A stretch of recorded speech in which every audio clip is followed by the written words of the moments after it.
हमें समझने का कोई लायक है नहीं, मतलब हम भगवान को समझने के कुछ हमारे कोई अधिकार नहीं है ना, हम बिल्कुल लायक नहीं। लेकिन भगवान श्री कृष्ण जो है भगवद गीता, श्रीमद् भागवतम और दूसरे ग्रंथों के अनुसार हमारे लेवल पर आते ताकि हम लोग हमारे ऊपर कृपा हो सके, भगवान को हम समझ सके, है ना। तो भगवान ये श्रीमद् भागवतम और भगवद गीता के स्वरूप में आते हैं।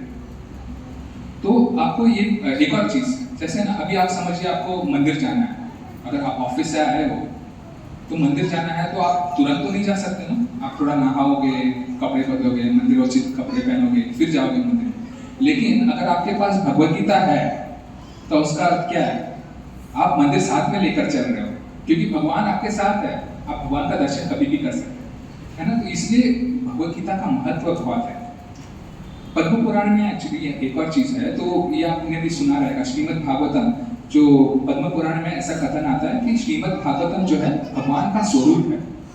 कैसे बताते हैं पद्म पुराण में, जो पहला और दूसरा स्कंद है, फर्स्ट कैंटो सेकंड कैंटो, भगवान के पैर है ना, और उसी प्रकार से वो पूरा ऊपर तक चरण से लेके भगवान के मुकुट सर तक वो ये विस्तार में बताया गया है। इसी प्रकार से पद्म पुराण में भी भगवद गीता के बारे में भी बताया गया है। भगवद गीता क्या बताया गया है, भगवद गीता के जो पहले 5 अध्याय है भगवान के विश्व रूप के 5 मुख है, फिर अगले 10 अध्याय जो है भगवान के 10 हाथ है ना। 16वां अध्याय, 5 और 10 15 हो गया, 16वां अध्याय जो है भगवान का नाभि है, नाभि कमल है, और जो 17वां और 18वां जो अध्याय है वो भगवान के चरण पैर। तो उस प्रकार से आप समझ सकते हो कि आप भगवद गीता के कोई भी ग्रंथ, कोई भी चैप्टर से अगर जुड़े तो भी आप भगवान से जुड़ रहे हो। ऐसा नहीं है कि आप फर्स्ट चैप्टर से आपको पढ़ना है, सेकंड चैप्टर, आप कोई भी चैप्टर का कोई भी श्लोक पढ़िए। प्रभुपाद जी तो ऐसे बोलते हैं कि आप आधा श्लोक पढ़िए, आधा श्लोक तो नहीं, कम से कम एक शब्द तो पढ़िए रोज भगवद गीता का, और उतने पढ़ने से आपका उद्धार हो जाएगा।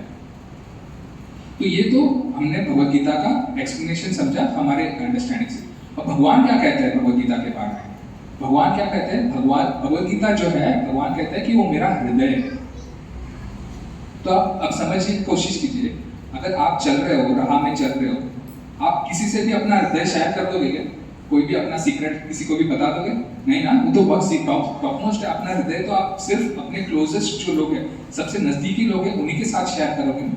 लेकिन भगवान की कृपा देखिए, भगवान की करुणा देखिए, भगवान ने अपना हृदय अपने मुख कमल से बाहर सबके लिए दिया, अपने शब्दों से, भगवान ने अपने शब्दों से भगवद गीता के स्वरूप में सबको बांटा। तो इसलिए कहा जाता है जो भगवद गीता है वो song of compassion, song of compassion अर्थ करुणा का गीत। भगवद गीता का अर्थ क्या है? Bhagavad Gita, the word meaning of the word Bhagavad Gita, song of God है, गीत मतलब सॉन्ग।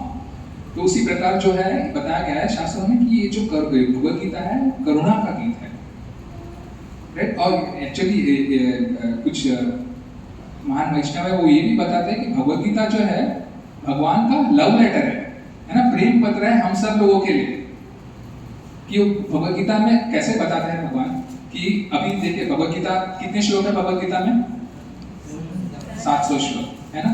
उसमें से जो 574 श्लोक है, 574 श्लोक वो भगवान कृष्ण ने बोले, ठीक है।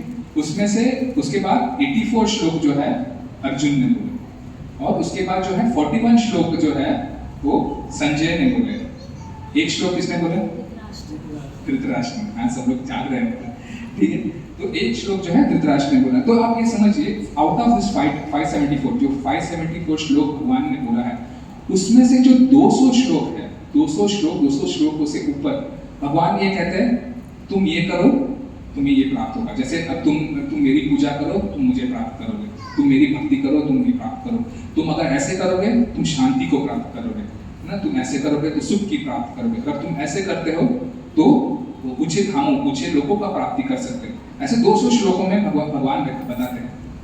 तो आप समझिए कौन आपको ऐसे इतने करुणा के साथ आपको समझाएगा कि ऐसे करने से ऐसा